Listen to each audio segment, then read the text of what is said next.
జిల్లా కేంద్ర సహకార బ్యాంకు ఈ ఆర్థిక సంవత్సరంలో విశేషమైన ఆర్థిక పురోగతిని సాధించిందని విజయనగరం జిల్లా డీసీసీబీ చైర్మన్ కిమిడి నాగార్జున వెల్లడించారు. 22 కోట్ల రూపాయల ప్రొవిజనల్ లాభాలను నమోదు చేసిందని, గత ఏడాది ఇది కేవలం 7 కోట్లకు మాత్రమే పరిమితమైందని పేర్కొన్నారు. లాస్గా భావించిన ఆస్తుల నుంచే సుమారు 12 కోట్ల రూపాయలను వసూలు చేసి లాభాలను గణనీయంగా పెంచామని వివరించారు.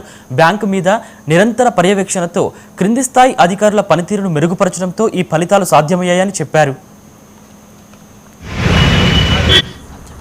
మీ అందరికీ ముందుగా తెలియాల్సిన విషయం ఏంటంటే, చరిత్రలో ఎప్పుడూ లేనటువంటి ఎన్నో సంఖ్యల్ని మేము ఈ రోజున సాధించామని చెప్పి గర్వంగా చెప్తున్నాం. మా ఇయర్ ఎండ్ ప్రాఫిట్ చూసుకుంటే మా ప్రావిజనల్ ప్రాఫిట్ ఈ సంవత్సరం అక్షరాల 22 కోట్లండి. అక్షరాల 22 కోట్లు.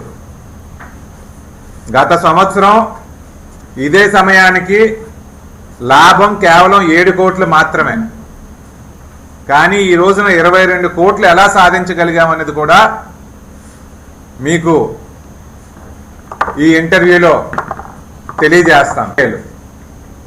ఎన్పిఏల మీద పెద్ద తరహాలో పోరాటం చేస్తాను అని చెప్పి నేను పెట్టిన మొదటి ప్రెస్ మీట్లోనే అందరికీ చెప్పడం అనేది జరిగింది. తూర్పు గోదావరి జిల్లా అనపర్తిలో అంబేద్కర్ జయంతి వేడుకలను